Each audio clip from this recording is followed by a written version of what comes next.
Boa noite, irmãos. Começa agora mais um programa, o Café Teológico, um programa da Igreja Presbiteriana de Barra do Piraí, com convidados, pastores presbiterianos, no intuito de nós estudarmos a Palavra de Deus e, nesse programa específico, nós estudarmos a Confissão de Fé de Westminster. Se você não conhece a Confissão de Fé, é esse livro aqui. Você pode adquirir, né, na editora Cultura Cristã e também pode baixar gratuitamente no aplicativo da Igreja Presbiteriana de Barra do Piraí. Esse aplicativo você encontra lá na Play Store, para Android, viu? Você pode baixar gratuitamente. Está conosco hoje o reverendo Marcos André Marques, pastor da Igreja Presbiteriana de Brotas, lá em Salvador. Reverendo.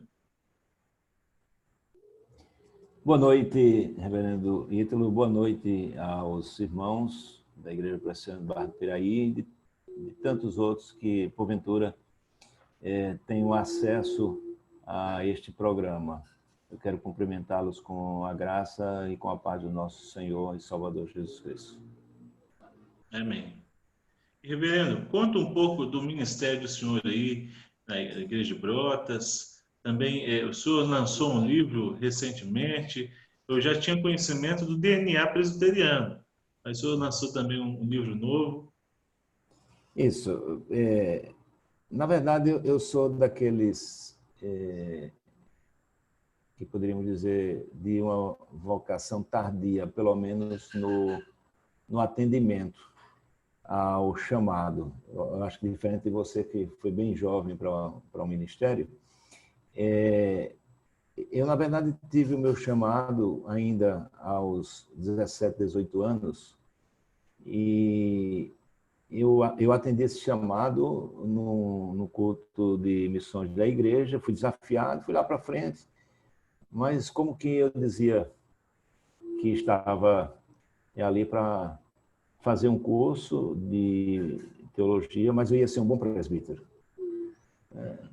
E isso se passou muito tempo, porque naquele ano eu fui concluir o meu curso de engenharia civil na Universidade Federal de Pernambuco e também me envolver com bancos, eu fiz uns concursos, passei e terminei postergando, esquecendo esse chamado. Mas depois de um tempo levando pau na moleira, como diz aqui no Nordeste, eu terminei não resistindo e fui para o seminário já quase de bengala, aos 42 anos. Então, a partir daí, as coisas aconteceram muito rápido. Pastorei a minha primeira igreja no interior de Pernambuco. Já desde o primeiro ano me envolvi com o ensino teológico no Instituto Bíblico do Norte, na cidade de Garanhuns.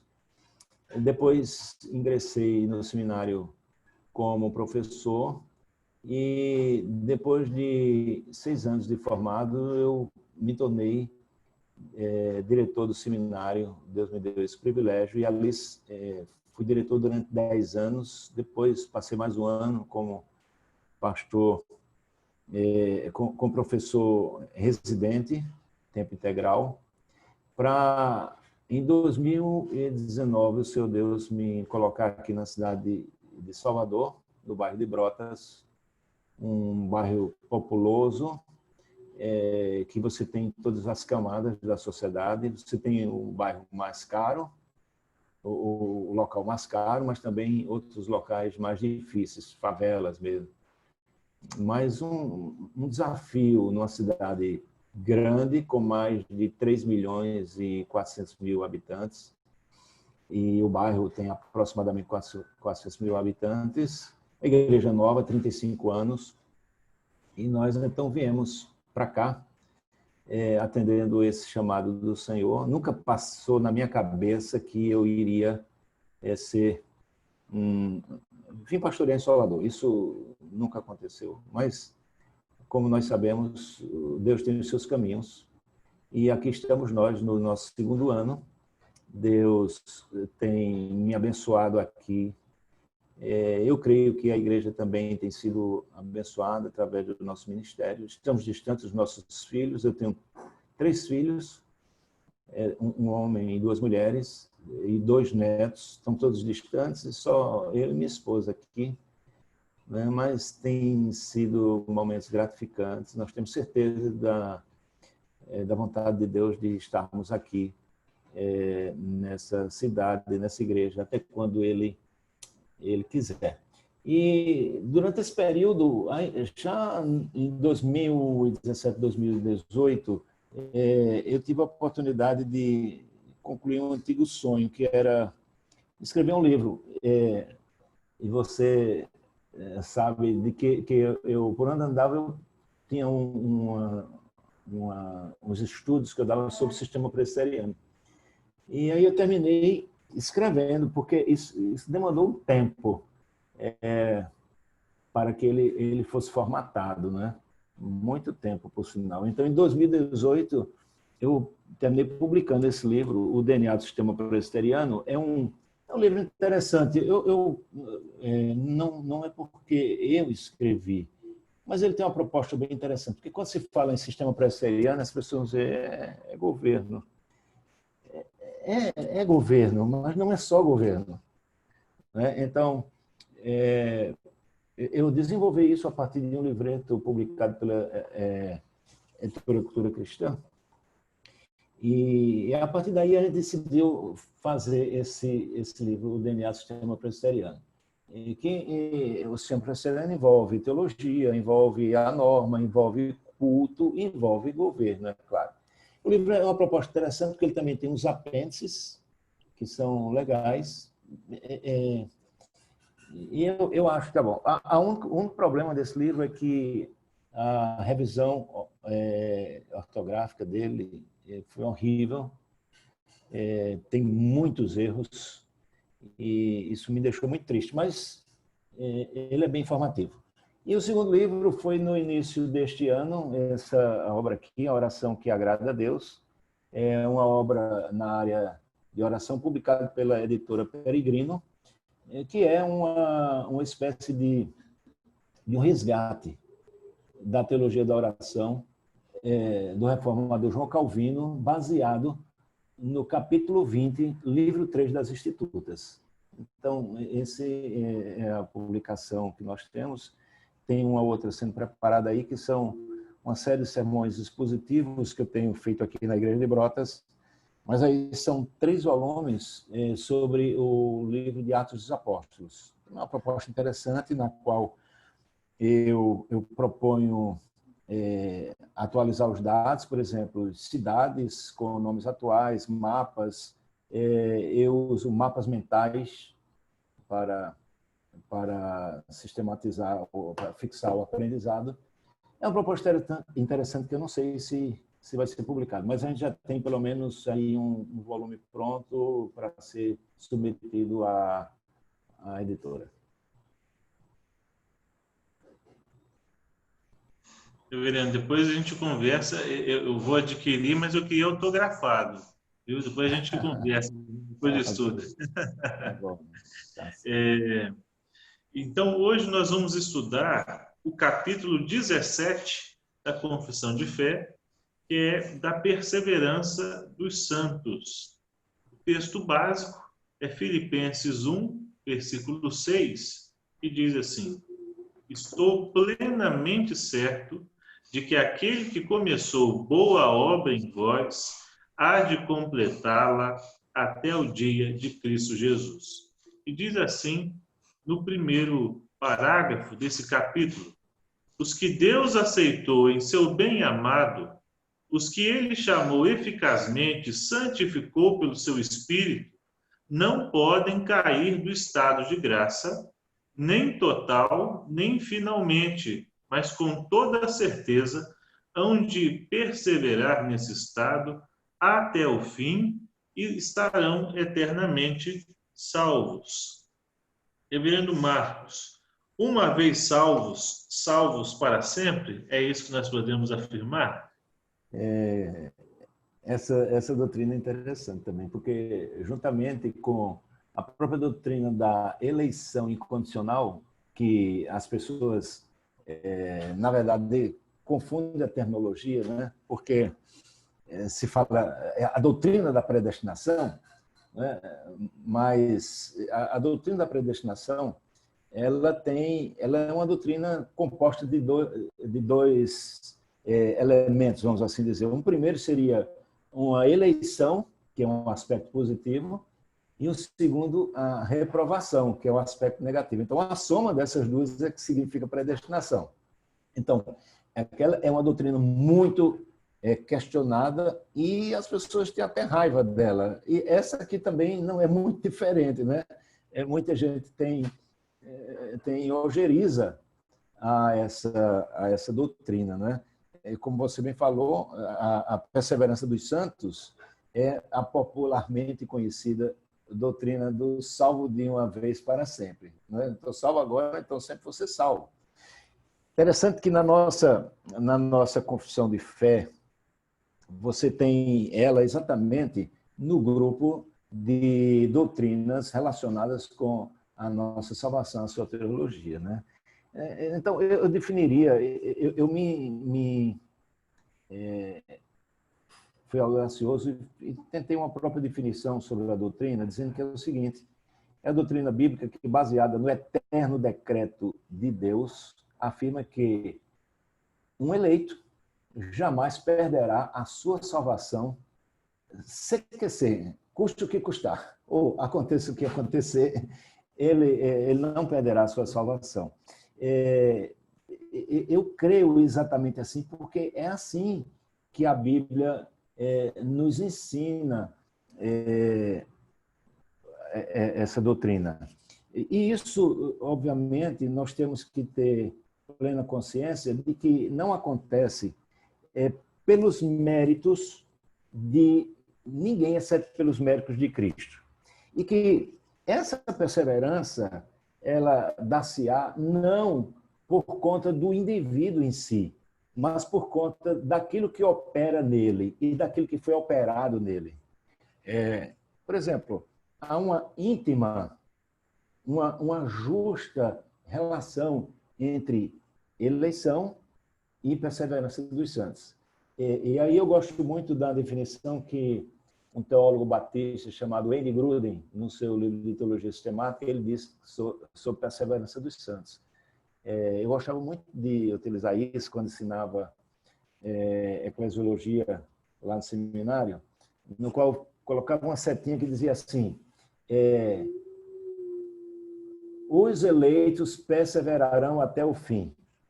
E a outra, que vinha no sentido contrário, dizia assim: só perseverarão até o fim os eleitos. Então, nesta perspectiva que nos deixa assim muito tranquilos, porque é algo superior que está determinando que assim vai acontecer. Ou seja, devido à eleição, a nossa eleição que aconteceu, como sabemos, antes da fundação do mundo, basta lembrar aqui, Efésios, capítulo 1, do versículo 3 diante, quando o apóstolo Paulo começa dizendo: bendito Deus e Pai do nosso Senhor e Salvador Jesus Cristo, que nos tem abençoado com toda sorte de bênçãos espirituais nas regiões celestes e nos escolheu nele em Cristo Jesus. Então, é algo que aconteceu quando absolutamente nada existia. No Conselho da Trindade, vocês já estudaram aqui antes desse capítulo exatamente sobre isso, eu estou relembrando isso porque são doutrinas que estão completamente juntas, é impossível de separá-las. Uma é decorrência da outra, ou seja, a perseverança dos santos é uma dedução lógica daquele que é chamado segundo ponto do calvinismo, ou seja, da eleição incondicional. Então, é por conta dessa eleição, ou seja, diríamos que num tribunal, por efeito da obra que Cristo fez na cruz do Calvário, o eleito, porque que era eleito, ele foi então declarado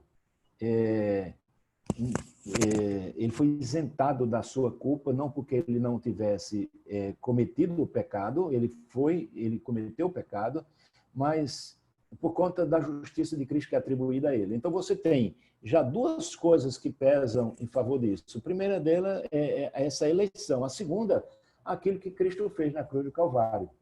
E isso, então, dá essa garantia de que do começo ao fim é um processo monergístico e que ele acontecerá assim invariavelmente. Por isso, nós dizemos que o eleito ele perseverará até o fim. É óbvio que nós não estamos falando aqui de que ele passará a ser um indivíduo sem pecados. Não. Ele continuará pecador, só que agora um pecador redimido. O pecado não mais será uma constância na vida dele. Ele não servirá mais ao pecado como escravo. Em alguns momentos ele pode decair e nós veremos isso porque há sim uma possibilidade de você cair, de você pecar e em pecados graves e ali permanecer durante um tempo, porém jamais este eleito apostatará da fé. Então, é uma doutrina maravilhosa que nos dá tranquilidades de que Deus cuidou de tudo. E não é, na verdade, pelo nosso querer, como não foi o nosso querer buscarmos ao Senhor. Nós éramos inimigos do Senhor. As Escrituras Sagradas, tanto o livro de Salmos, como Paulo depois vai utilizar-se disso também, dizendo que não há um justo, nenhum sequer, não há ninguém que busque a Deus. Então, nós não buscamos a Deus. Foi o Senhor que nos procurou primeiro. Então, da mesma forma, o que vai acontecer aqui não tem a ver com as nossas forças, mas tem a ver com a ação do Espírito Santo de Deus que vai trabalhar na nossa vida de uma forma que nós não poderemos, de forma alguma, nos desviar dela, porque ele não permitirá. E aí eu lembro das aulas com o Dr. Heber Campos, no qual ele disse, olha, falando sobre alguma coisa no estado no céu, ele disse, é a mesma coisa que vai acontecer quando todas as coisas forem restauradas. Nós entrarmos no chamado estado final de todas as coisas, quer no céu ou na terra, no novo céu e na nova terra. Aí ele vai dizer, o pecado não mais existirá e nós não pecaremos, não é por conta de nós mesmos, mas é porque o Espírito Santo de Deus não permitirá que isso venha a acontecer. Então, dessa mesma forma, ele nos preserva para que aconteça em nós aquilo que nós lemos aqui, ou seja, o Senhor Deus, através da ação do seu Santo Espírito, nos preservará e completará a obra até o dia de Cristo Jesus. Não sei se poderíamos acrescentar algo, mas está aí, em pinceladas. Isso aí, reverendo.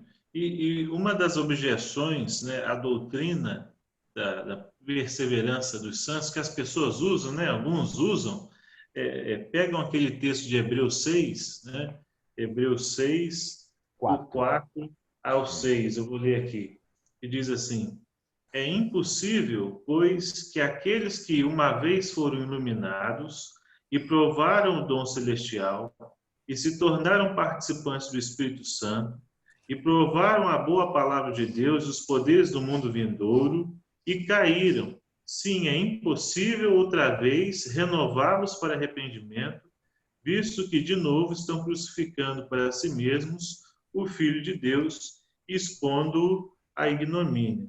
Como a gente pode interpretar esse texto, reverendo, para defender o que a palavra de Deus nos diz?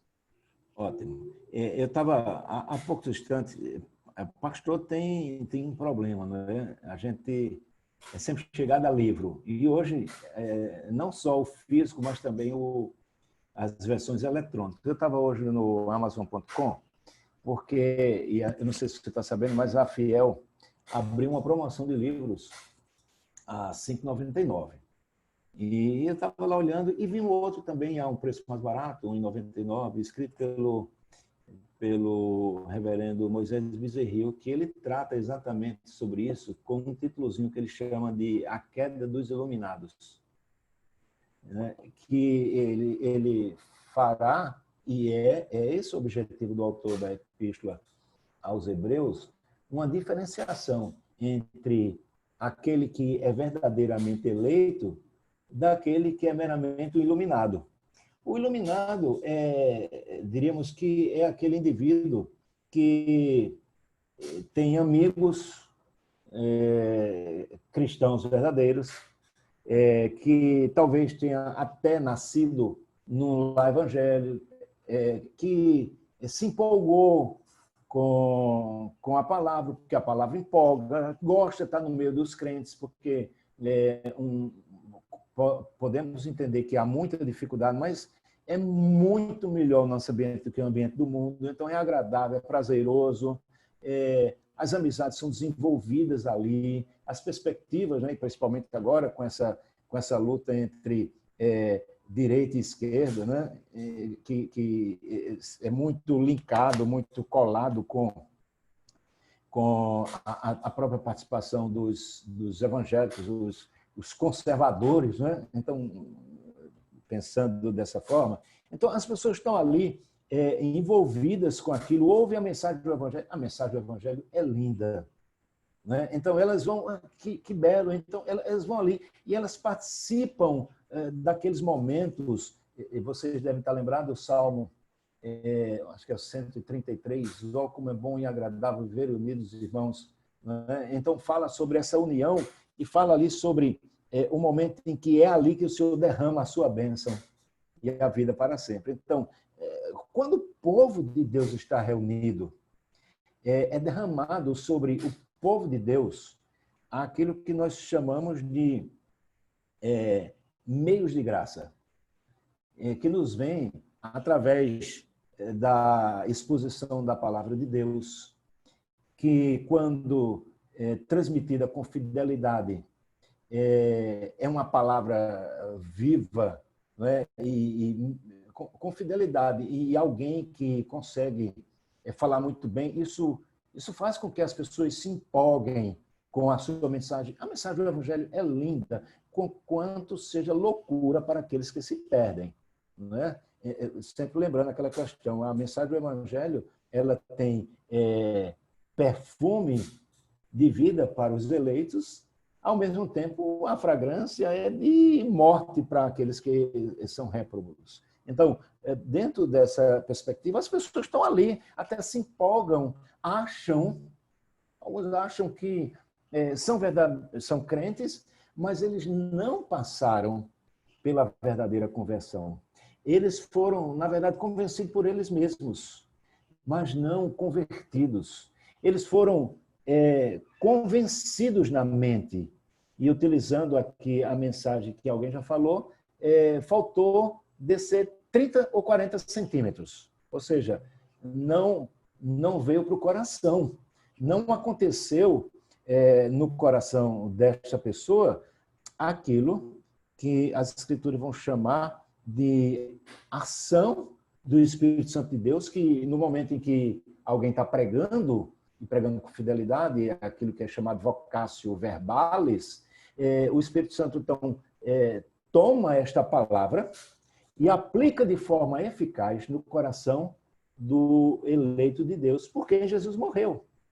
Isso é toda uma ideia que é desenvolvida na chamada ordem da salvação. Então, essas pessoas, elas não tiveram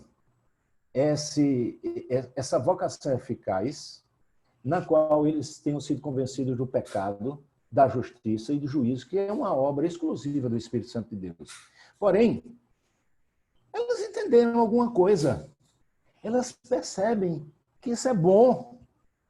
Elas se agradam ali, então estão ali, mas ao mesmo tempo elas ainda estão escravizadas ao pecado. Elas têm alguma coisa que as prende lá no mundo. de diversas maneiras. Os pecados que escravizam os homens têm pecados mais escravizadores ainda. Por isso que há muitas vezes aqueles que dizem que se convertem. Aí, na perspectiva de alguns, foi naquele momento, então, que o anjo, com a pena de ouro, escreveu o nome dele no livro da vida. No momento seguinte, ele caiu, ele pecou, ele se afastou da igreja. Aí o anjo foi com a borracha de ouro. Opa, borracha não tem de ouro, uma borracha, e apagou lá o nome dele do livro da vida. Aí, de repente, ele se arrependeu, aí voltou. Aí, de novo, o anjo, com a pena de ouro, escreveu o nome dele, e assim sucessivamente. Então, há pessoas que pensam que é assim, mas esses tais são aqueles que Tiago vai falar lá na carta dele. Pessoas que são como a onda do mar, que vão e vêm, mas, na verdade, não tiveram uma conversão autêntica. O que aconteceu, na verdade, deles foi um convencimento humano. Eles foram convertidos e não convencidos. Por isso, essa alternância. Então, esses são os iluminados. Os iluminados que conhecem a palavra, vivenciaram de momentos alegres, de alguma forma, intelectualmente, creem que Jesus é o Filho de Deus, creem que Jesus morreu na cruz pelos pecadores, mas, de fato, eles não tiveram o milagre operado no coração deles, porque independe deles, que é o chamado milagre da regeneração.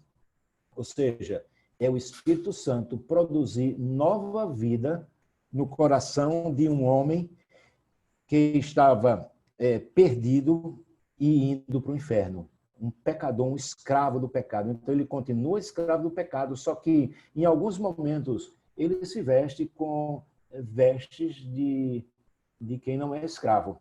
Então, ele participa, em algum momento, na casa, vamos assim dizer, dos senhores.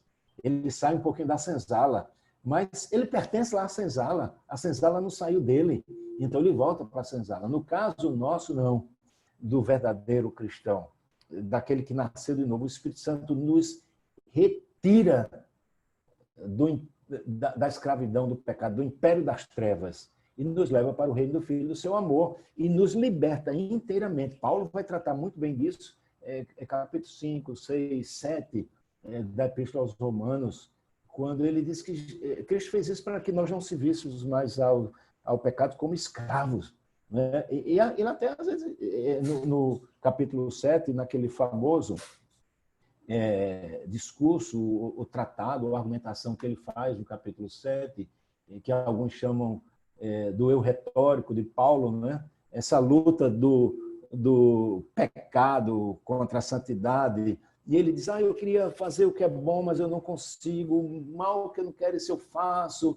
Mas a gente observa que ele termina o capítulo e inicia o capítulo 8 de forma maravilhosa, falando de alguém que realmente é um verdadeiro cristão, dizendo, agora, pois, nenhuma condenação há para aqueles que estão em Cristo Jesus. Então, é muito interessante. E é muito interessante essa questão da perseverança dos santos, porque Jesus pagou a nossa dívida na cruz do Calvário. Paulo, escrevendo aos Colossenses, diz isso. O escrito de dívidas que era contra nós foi pago inteiramente na cruz do Calvário. E aí eu gosto de usar os meus exemplos. Me perdoe dizer isso aqui. Eu fui comerciante um período, e foi um período muito difícil da minha vida, porque a situação, às vezes, quando complicava, e eu, por algum motivo, tinha que atrasar um título, uma duplicata. E eu pedia a Deus que me livrasse daquilo, mas em alguns momentos eu recebi a visita desagradável do funcionário do cartório, que vinha com um bocado de cobranças que ele entregava nas lojas, né? E dava aquela duplicata para mim, e dizia 72 horas para você quitar ou ir para protesto. Então, você fazia tudo para não deixar aquele para protesto. Né? Aí eu lembro, eu comparo a nossa salvação a isso. Você tem essa dívida, só que você não consegue pagar. Aí o Senhor Jesus vai lá e paga a dívida por você. E dívida paga não pode ser cobrada duas vezes. Então, o Senhor Jesus pagou a dívida. E nós sabemos que ele pagou pelos pecados de antes, inclusive do pecado original, os pecados de hoje e os pecados até o fim das nossas vidas. Então, a duplicata está paga. Não é que você agora vai dizer, já que está paga, eu vou fazer exatamente aquilo que Paulo diz no início do capítulo 7, quando ele fala daquela discussão retórica, né? Poderemos... que diremos, pois, à vista dessas coisas?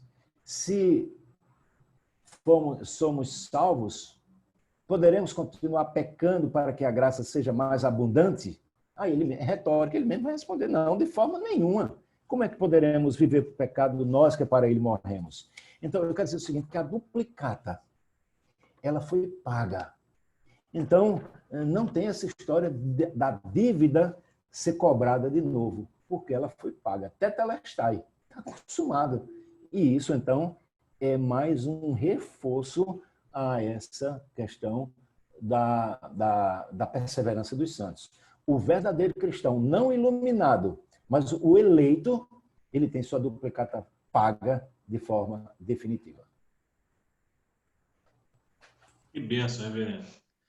E aí o capítulo prossegue, no parágrafo 2º aqui, dizendo assim: esta perseverança dos santos não depende do próprio livre-arbítrio deles, mas da imutabilidade do decreto da eleição, procedente do livre e imutável amor de Deus Pai, da eficácia do mérito e intercessão de Jesus Cristo, da permanência do Espírito e da semente de Deus neles e da natureza do pacto da graça.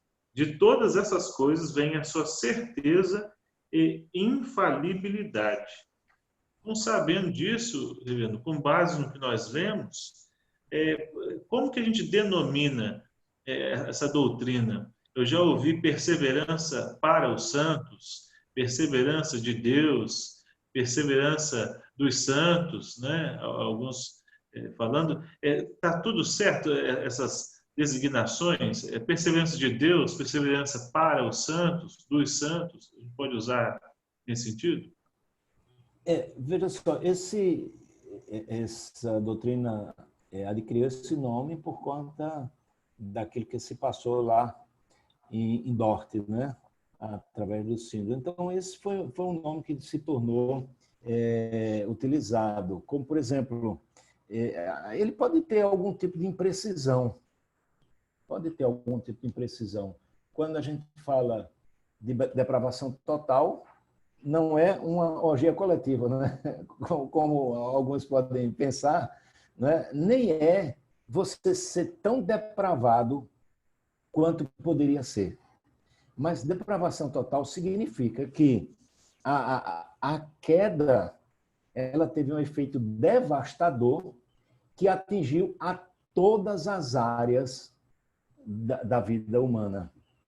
Então, essa é a questão. Então, no caso da perseverança dos santos, eles vão perseverar porque o Espírito Santo agirá neles. Então, há discordâncias com relação à terminologia, mas, vamos assim dizer, tradicionalmente, esse é o termo utilizado para tratar dessa doutrina, que diz que alguém que é salvo, ele será salvo até o fim. Então, há uma perseverança nele, mas essa perseverança tem como força motriz. Ou seja, quem está por detrás dessa perseverança, na verdade, é o Espírito Santo, é o próprio Deus que trabalha em nós. Conforme você leu aí, eu destaquei, eu posso destacar assim, 4 coisas interessantes. Que a perseverança dos santos, ela não não acontecerá por aquilo que que o homem é ou por aquilo que o homem pode fazer. Eu já disse isso aqui. A primeira coisa que a gente pode destacar nesse aspecto é que a salvação do homem, ela certamente dá-se-á devido a um atributo divino chamado imutabilidade de Deus.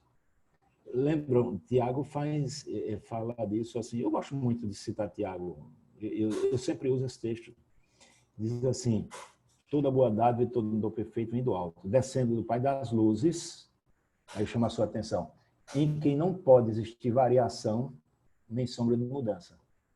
Então, é a doutrina da imutabilidade. Então, o Senhor Deus, antes da fundação do mundo, mais uma vez, eu convido você a ir para Efésios, capítulo 1, versículos de 3 a 14. Alguns especialistas vão dizer que aquilo ali é um cântico.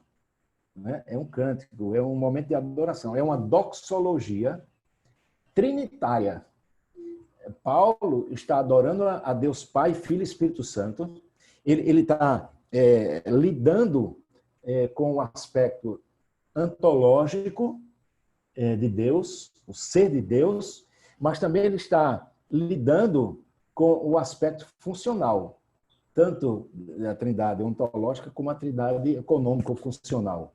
Ou seja, o que é que cada um dos membros da trindade faz, executa naquilo que são chamadas ópera ad extra, ou seja, as operações das pessoas da Trindade fora dela. Porque a relação entre elas, a teologia vai chamar de pericorese. Pai, Filho e Espírito Santo eternamente existem dessa forma e se relacionam entre si e eles se bastam, porque eles são perfeitos. Eles não dependem de nós. Mas quando eles decidiram ter um povo para si e criar a humanidade, então você vai ver que fica bem definido cada ação da Trindade, né, trabalhando para a nossa redenção. A primeiro é aquele chamado aspecto idealístico da doutrina. O que é o aspecto idealístico? É aquilo que Pai, Filho e Espírito Santo fizeram antes da fundação do mundo, se reuniram em conselho, gosto dessa palavra, conselho, e decidiram então criar um povo para si. E aí, majoritariamente, essa escolha, majoritariamente, que eu digo, vou dizer, especialmente, ela é atribuída ao Pai. Porém, há um princípio, você deve estar lembrado disso, que nos diz que essas obras extratrinitárias, que são fora da Trindade, elas são feitas sempre em conjunto. Então, a eleição prioritariamente, não majoritariamente, é a melhor palavra, prioritariamente, ela foi efetuada pelo Pai. Porém, o Filho e o Espírito Santo, o Filho, a segunda pessoa, o Espírito Santo, a terceira pessoa, estavam decidindo em conjunto, mas idealisticamente e prioritariamente o Pai. Depois, ele muda a sua ênfase para falar a respeito do Filho. E quando ele vai dizer isso a respeito do Filho, ele vai dizer que o Filho morreu por esses eleitos. E aí é a única obra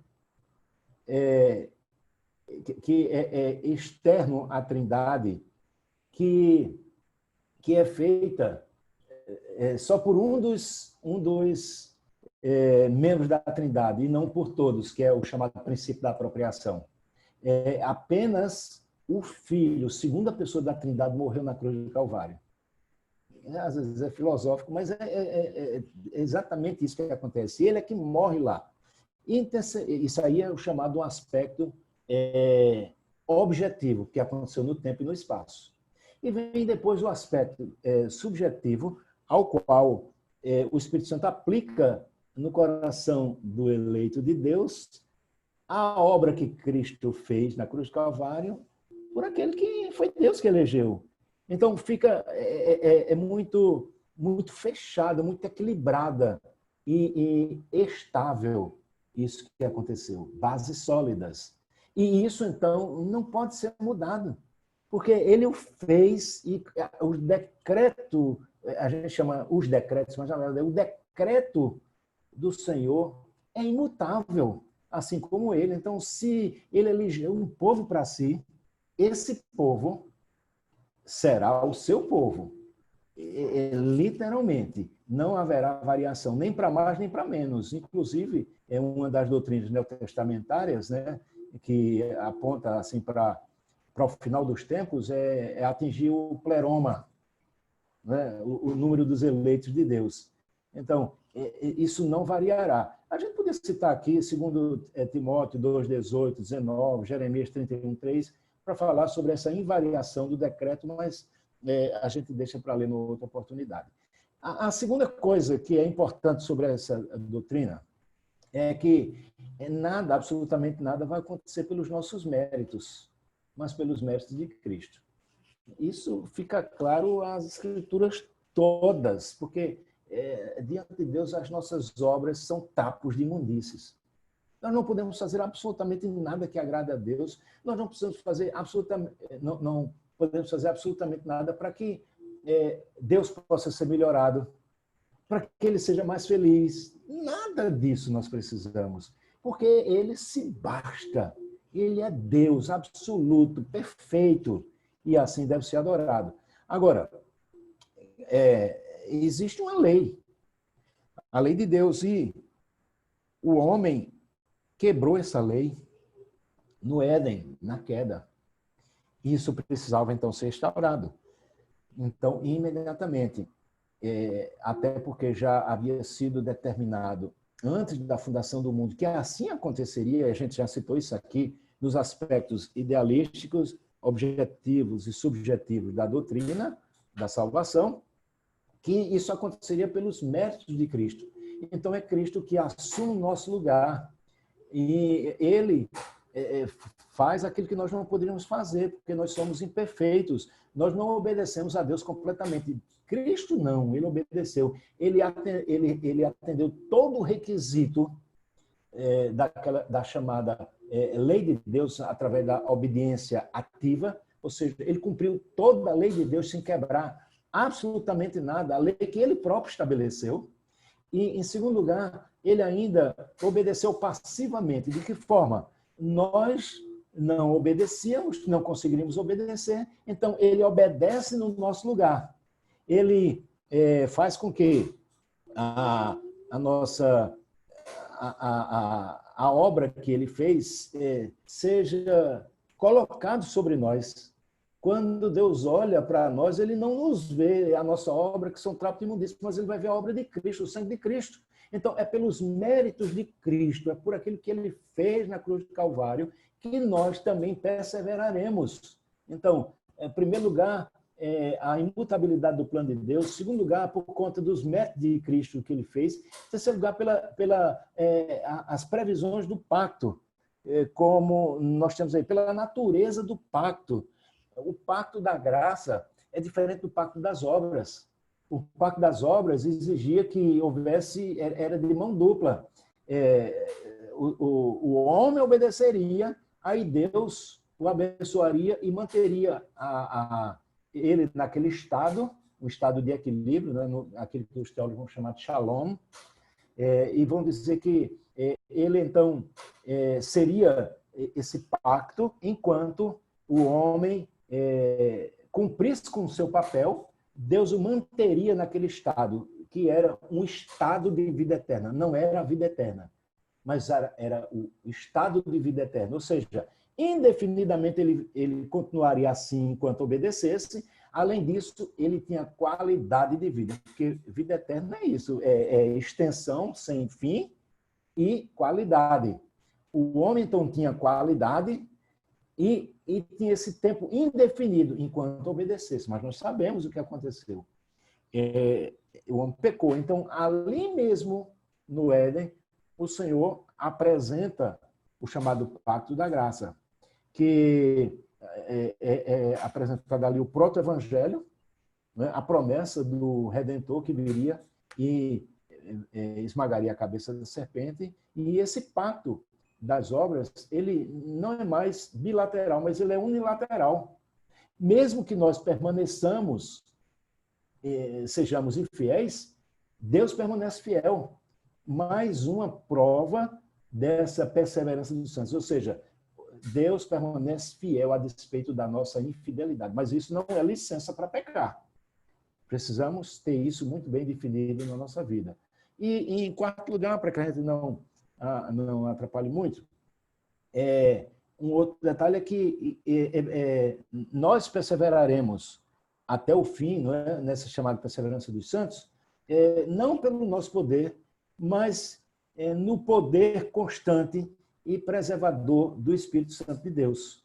Então, o Senhor vai nos abençoar desta forma. Ele fará com que nós perseveremos até o fim, pelo poder do Espírito Santo que age nas nossas vidas. Daí é que gera essa exatidão e infalibilidade desse pacto e dessa doutrina maravilhosa que nos dá a segurança de que nós podemos, sim, descansar na certeza que quem trabalha para a nossa salvação é o nosso Senhor e Salvador Jesus Cristo.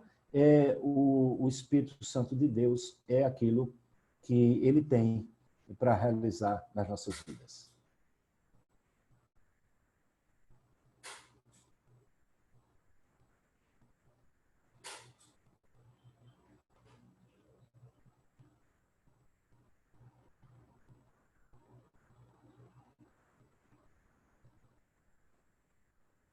Tinha um probleminha na luz ali, tive que mudar de cenário. Sem problema, sem problema. E, reverendo, chegando ao terceiro parágrafo, nós lemos o seguinte: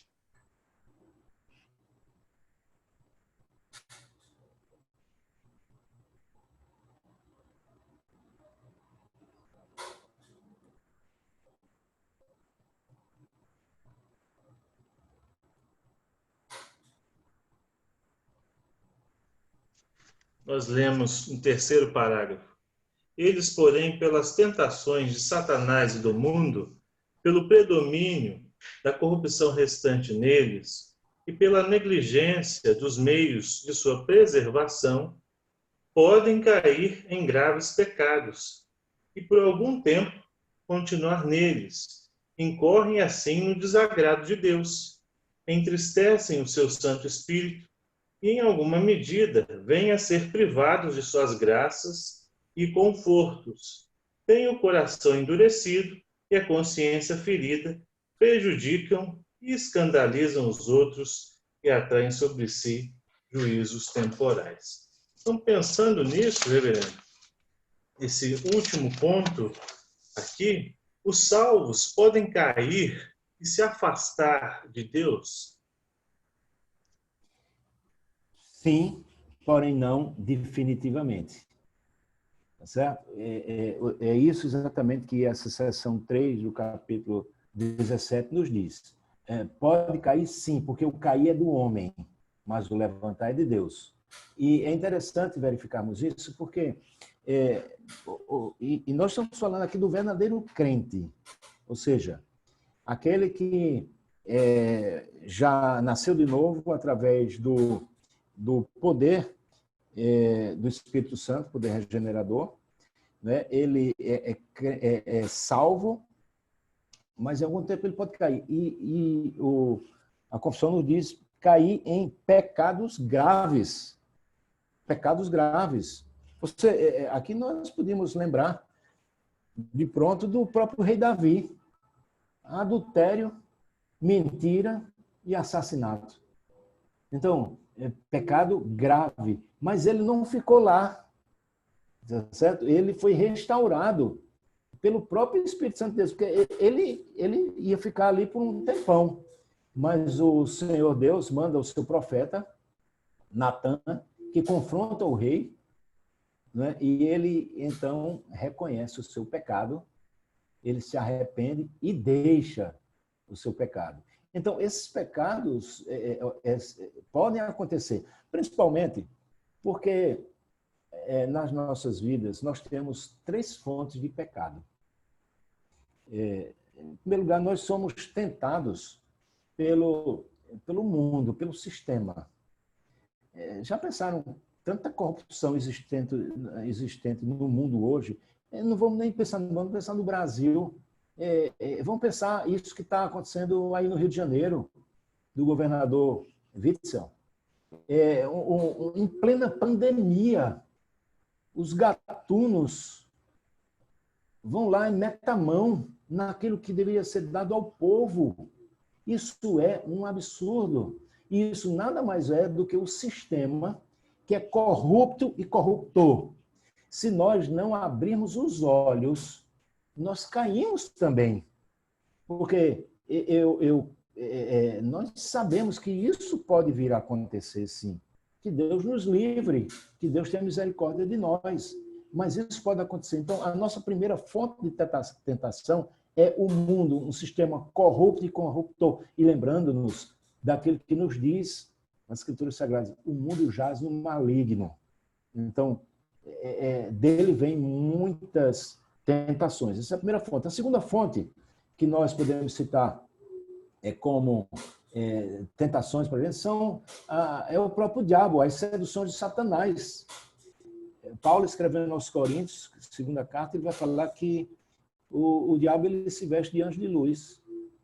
Então, às vezes, a gente vê algo assim que parece ser tão bom, né? Os homens encontram com uma mulher que parece ser gente tão boa, o cara é casado, ela é tão simpática e tal, não sei o quê, mas às vezes ali diz que o diabo veste Prada, né? Então, você termina caindo, porque é a fonte também de tentação, o diabo. E dizem que o diabo, quando não vai, ele manda seu secretário. Então, é preciso estar muito atento, porque ele vive ao nosso derredor, rugindo qual leão. Então, o nosso papel é resistir ao diabo para que ele fuja de nós. Não vamos dar corda. Deu corda, você pode se dar mal. E a terceira fonte de tentação e que pode levar ao pecado é a própria natureza que nós temos. Não podemos esquecer que quando Adão caiu, em Adão todos caíram. Capítulo 5 da Epístola aos Romanos, versículo 12, Paulo diz assim: portanto, assim como por um só homem entrou o pecado no mundo e pelo pecado a morte, assim a morte passou a todos os homens porque todos pecaram. Então, todos pecaram. E então nós somos réus da culpa de Adão. Nós levamos sobre isso. Mas não somente isso. A nós também ainda vem uma outra coisa ruim, que além do pecado original e da culpa original, nós temos uma natureza pecaminosa. Essa natureza pecaminosa nos levará sempre a fazer aquilo que é contrário à vontade de Deus.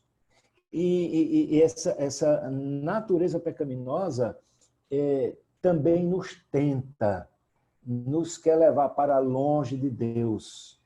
A cobiça. Lembra que Tiago, na sua carta, fala exatamente isso. Deixa eu ver se eu acho aqui o texto, rapidinho.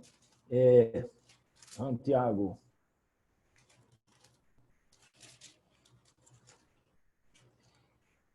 Tiago, quando fala sobre o pecado, oh meu Deus, às vezes some aqui, a gente vai passando várias páginas de uma vez, aqui.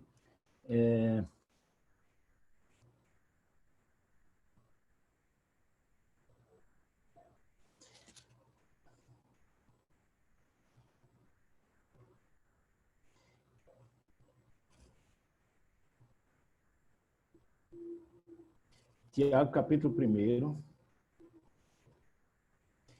a partir do versículo 12. Bem-aventurado o homem que suporta com perseverança a aprovação, porque depois de ter sido aprovado, receberá a coroa da vida, qual o Senhor prometerá aos que o amam.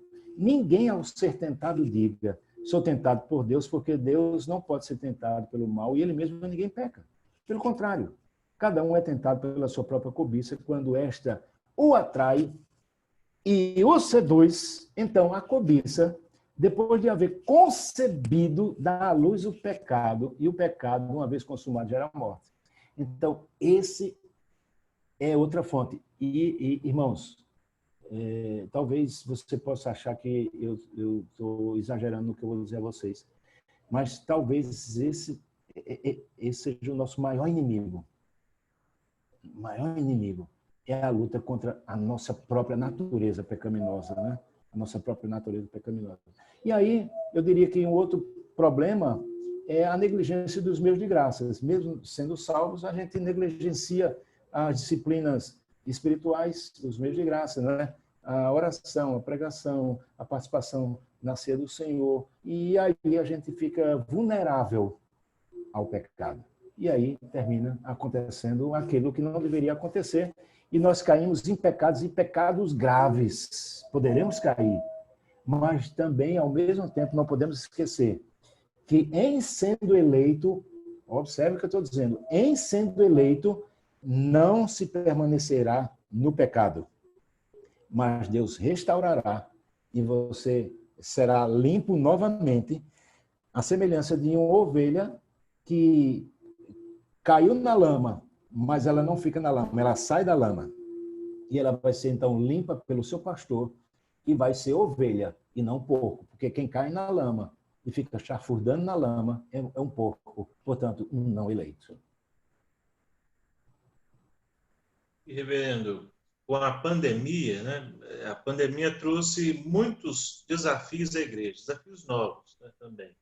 O pastor Tim Keller afirmou que nós, os pastores, teríamos que replantar as igrejas depois da pandemia. E em alguns aspectos, né, a gente foi vendo que isso aí ele até acertou. E, de fato, alguns cristãos, com a pandemia, ao invés de se aproximarem do Senhor, porque tempo não é mais desculpa, né? Ninguém pode falar que não teve tempo de ler a Bíblia, de orar, né? Como o senhor falou dos meios de graça. E muitos se afastaram de Deus. E aí, e até da igreja, né? Com o retorno dos trabalhos, muitos, alguns, né? Não quiseram retornar e tal. E queria perguntar para o senhor, né? Para orientar os pastores, que também presbíteros que nos assistem, como que a gente procede com relação a isso e como a gente relaciona o que está acontecendo com a perseverança dos santos? Boa pergunta. Isso é uma coisa que tem me preocupado muito.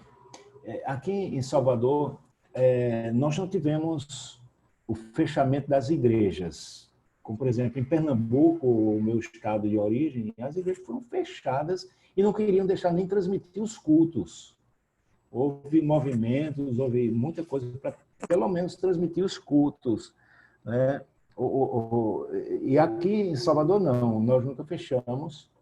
Nós tínhamos ali sempre, no início, muita gente assustada, então era um grupo menor, de 18, 22 pessoas, que era mais ou menos o staff para fazer funcionar transmissão, som e tudo mais. E depois nós abrimos para 50, agora nós estamos com 90 pessoas participando. Mas eu sempre dizia isso aos meus presbíteros. Sempre dizia, não, ainda ontem eu disse, na reunião do conselho que nós tivemos, a preocupação com aqueles que usaram a pandemia para vazar, né? E às vezes até um líder, um presbítero, alguém que diga assim, não, eu vou ser o último a voltar. Né? Ele está indo para o supermercado, ele está indo para a farmácia, ele está indo agora ao shopping, mas acha que ir para a igreja ele está sendo exposto. E isso é um erro muito sério de alguém que, de fato, não arde no seu coração aquilo que ardia no povo de Israel quando do cativeiro babilônico, que se sentava e chorava, lembrando de Jerusalém, do templo, não é? De ir à casa do Senhor, ou esquecem daquele que, como diz o Salmo 122, alegrei quando me disseram, vamos à casa do Senhor. Esquece do Salmo Salmo, acho que 27, versículo 4 e 5, quando o salmista diz: uma coisa peço ao Senhor, e buscarei sempre, que eu possa morar na casa do Senhor todos os dias da minha vida, para meditar no teu templo e contemplar a tua beleza. Esquecem o Salmo 84, que diz que prefere um dia na casa do Senhor do que 1000 dias fora. Então, poxa vida, muitos estão assim, infelizmente. Eu não diria tanto com quanto o Tim Keller tem uma palavra muito abalizada nessa perspectiva de plantação. Eu não tinha visto isso, mas achei interessante o que você colocou, que ele disse. Talvez toda a igreja não, mas boa parte da igreja a gente vai ter que buscar a vara. A vara.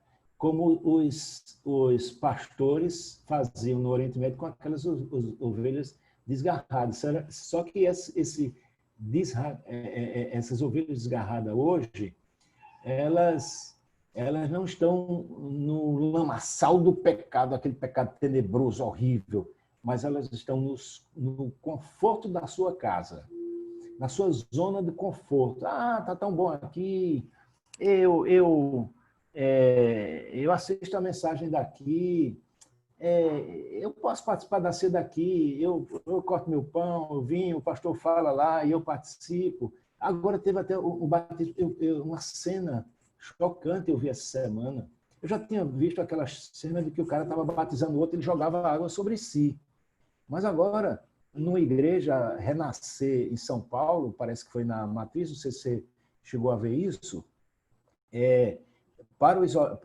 em nome do isolamento social, eles afastaram os bancos ou as cadeiras e o salão ficou bem grande e tinha baldes, pessoas com roupa de batismo e o pastor, então, lá da frente, e todo mundo ajoelhado de frente do balde, do seu balde, e o pastor lá da frente dizia: eu batizo em nome do Pai, do Filho e do Espírito Santo, e você enfiava a cabeça dentro do balde. São coisas assim. Então, isso é necessário um replantio, consertar o que está acontecendo, porque virou loucura. A gente pensa que já viu tudo, mas não viu.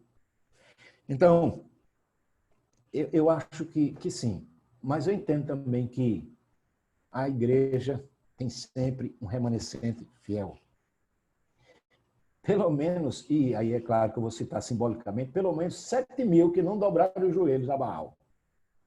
Pelo menos. E eu quero fazer parte, não da grande multidão, eu quero fazer parte desse pequeno grupo. Porém, eu entendo que nós teremos que pagar um alto preço. Um alto preço.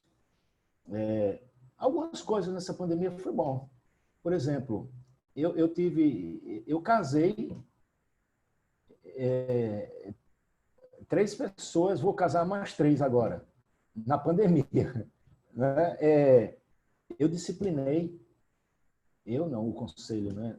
3 pessoas, inclusive um oficial que foi até destituído.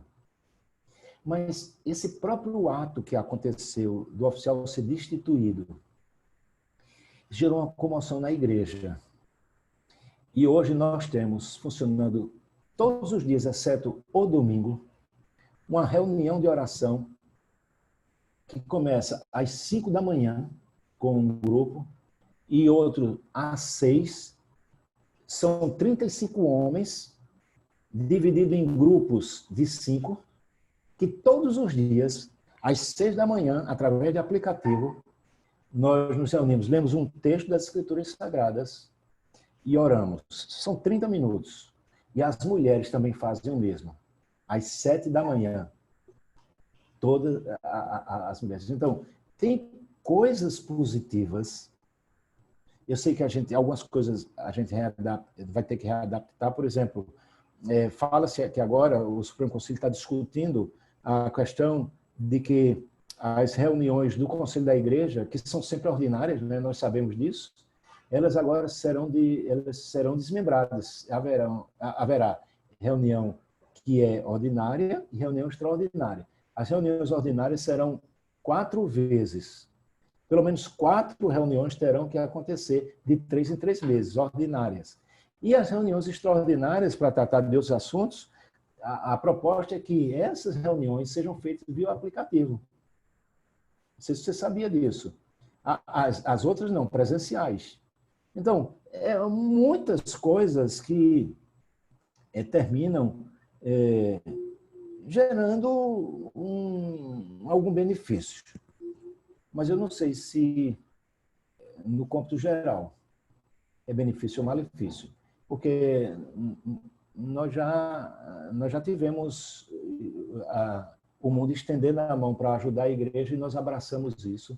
E nós tivemos problemas lá no início com determinadas coisas que aconteceram, que uma entidade ajudou a igreja, isso então causou um problema até recentemente no meio da igreja.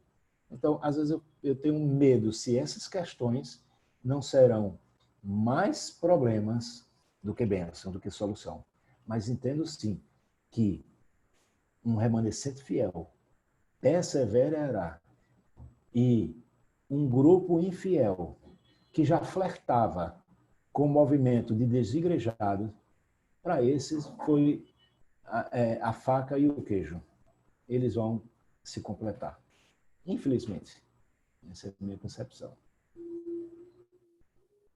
Reverendo, muito obrigado, viu, pela participação do senhor no nosso programa. Não nos vimos há mais de 10 anos, né? Desde lá das viagens lá, projeto Despertando Vocações. Foi muito bom, né? Aquelas viagens lá para o Sul. Sim, sim. E lá que nós nos conhecemos, eu participei dessa palestra do Sistema Presbiteriano, até reproduzi aqui já na igreja essa palestra do senhor. E muito bom, mais uma vez, conversar com o senhor, ouvir da palavra através do irmão, né? E nós agradecemos muito a participação. Eu vou dar a oportunidade para o senhor dar uma palavra final, para a gente encerrar. E para você que está nos assistindo, se inscreva no nosso canal, né? Deixe o seu like e não se esqueça de comentar, né, também esse vídeo. Reverendo Marcos. Reverendo Vitor, em primeiro lugar, eu quero agradecer a Deus pela grande oportunidade de poder revê-lo, conversarmos e falar sobre a Bíblia, que é o que nós amamos, né? É o que nós amamos. Principalmente falar a igreja do Senhor, falar a igreja presbiteriana Barra do Piraí.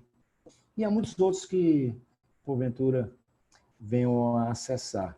Eu louvo a Deus por aquilo que Ele plantou lá atrás na nossa vida, assim, de nos conhecermos, de mantermos. Eu tenho também amizades com muitos outros irmãos daquele período, das viagens que foram feitas a Manaus, a Florianópolis, ao Rio Grande do Sul, e foram realmente abençoadoras. E conhecer jovens que foram chamados pelo Senhor e que hoje são pastores que servem ao Senhor.